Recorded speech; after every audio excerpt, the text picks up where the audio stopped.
it's Doris with Aldi Books. Happy New Year! 2020 is here and I have plans. Of course I do. So I'm going to share them with you now. Jumping right in, let's just get it started. Get the party started. Number one, I intend to buy less books than I read the month before this year. So I got this idea from Britta Bowler. So she doesn't buy more books than she reads within the month. And I know that that won't work for me because you guys know that I cheat at these little games. I mean, I don't cheat if I'm playing with you, but if I'm just playing a game with myself, of course, I'm going to cheat. So I decided that it would be a great idea to not buy more than I had read the month before, because the month before already happened. So I can't like try to say I'm going to do what I don't end up doing, if that makes sense.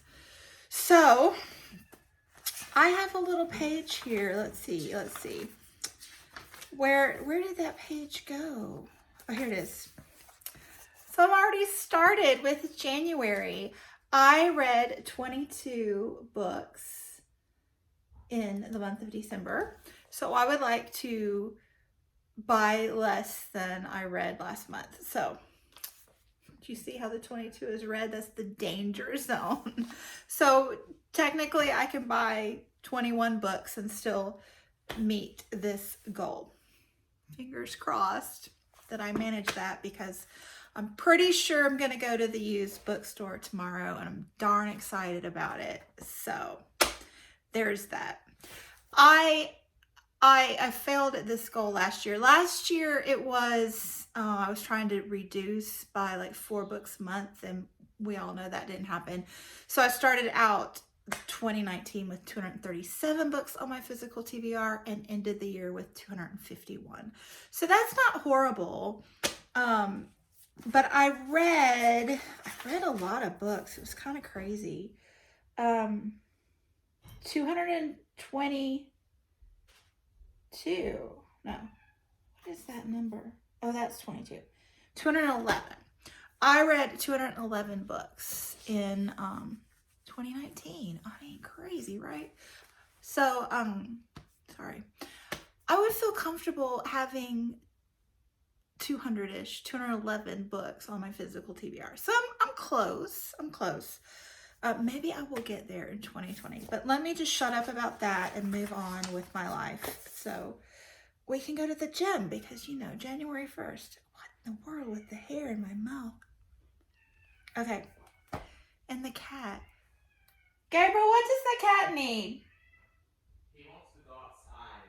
Can you go out with him a minute? I'll be just a minute. Yeah. Thank you. Okay, number 2. So last year I did the haul revisits from 2017, and I think that was highly successful.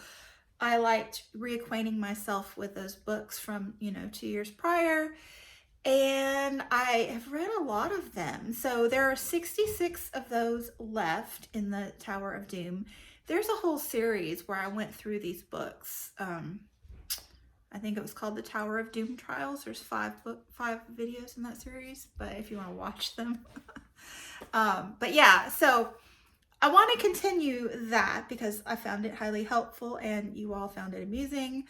However, I did not do hauls every month in 2018 for whatever reason. So I can't do haul revisits with consistency. So instead, I've decided to do shelf revisits. So I'm going to look at a different shelf. I have 8 TBR shelves here. And so we're going to go through one of those per month starting in March. So I think it'll be fun to change it up, and you can also see how I organize my TBR because I've got them organized thematically. So yeah, so that's what I'm going to do. And then with the Tower of Doom, the only way to deal with these things is just to deal with them. So I'm just gonna tackle it. So I have all of the books from the Tower of Doom in my little TBR mug here. Super cute. There's me. And I love the way it sounds. Just the little things in life, you know? So I am just going to keep one of these Tower of Doom books on the go all the time until they're gone. Starting with the first one, the very first for January will be, oh, I gotta get a good one. Okay, this is so exciting. Behind the Scenes at the Museum. So that's a Kate Atkinson, am I right? Yes, yes. So there you go. Fun times ahead. Okay. Number 3, challenges. So there's nothing new here. Well, there is something new, but I can't tell you about it yet, but it's really funny. The 2 I can tell you about are Reading Women. I really like their challenges every year. They just come up with great challenges. They're just perfectly tailored, in my opinion. And the BookTube prize, I'm doing that again, and super excited to be doing nonfiction and fiction this year with that. So this is the second year of the BookTube prize, the first year for the nonfiction, and I will be judging both month to month. I don't know which, but yes, and then the As Yet Secret Challenge. I'll be doing that one as well. Okay, number 4, I want to read more nonfiction and more translated works in 2020. So nonfiction, the last 2 years, I was reading about 23-24% of my reading was nonfiction. And this year I only read 20% nonfiction. So I would like to up that up to at least 25%, or, you know, ideally more like a third of my reading. And I think that will be super easy because BookTube prize, as I just mentioned, nonfiction category. With the translated works, I'm not sure what percentage I read of that.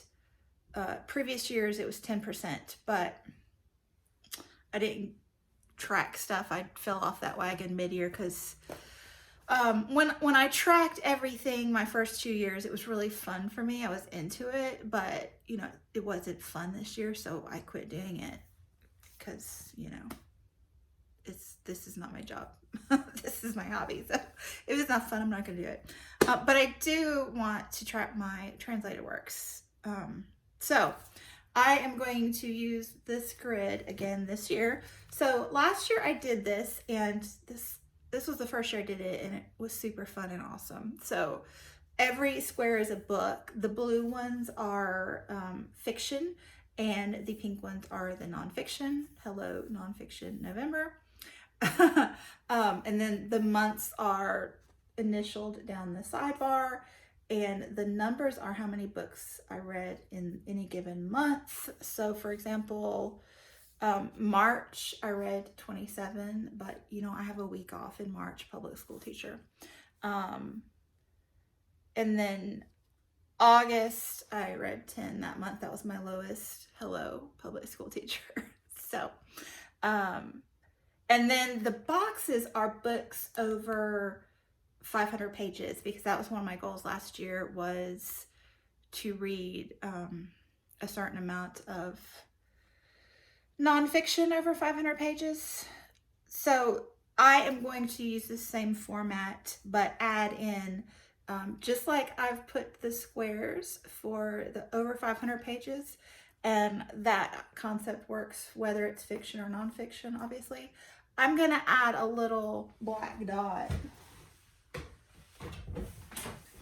I could just show you here. I'm gonna add a little black dot like so. Did you see, like, for translated work? So I can use that in the same grid system, and it will just work out perfectly. So I keep that in the back of my bullet journal. And here we are. We're all ready for 2020. 2020. And then, what's next? What number are we on? Okay, number 5 is I'm going to co-host some readathons. Jacqueline from 6 Minutes for Me and I are doing Aussie April again in April. Super excited for that because Boy Swallows Universe, I've been waiting. And then I have a couple more in the works. They're both in the works, but I can't tell you about them yet, but yes. Love me some readathons. Number 6, I want to discover more authors from Central and South America. So I was noticing recently that, see that stack right there? That is my, Spanish speaking or Spanish heritage, Hispanic, Latin authors right there. And it's kind of small compared to, say, my Black History Month shelves, which is this entire shelf and the one below it, or my Asian shelves, which is this entire shelf plus the one below it. So yeah, I really naturally am drawn to Asian literature from my personality and temperament.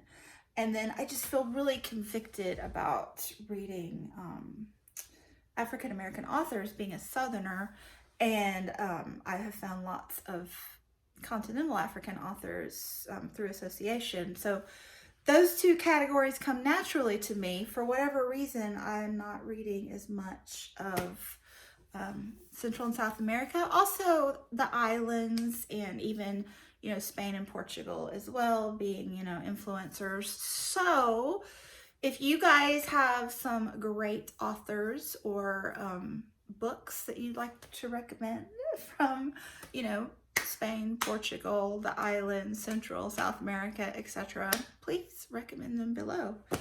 And number 7 are my author completion projects. So last year, my number 7 was a focus on some classics and modern classics like Trollope and Faulkner. So this year I'm going to go back to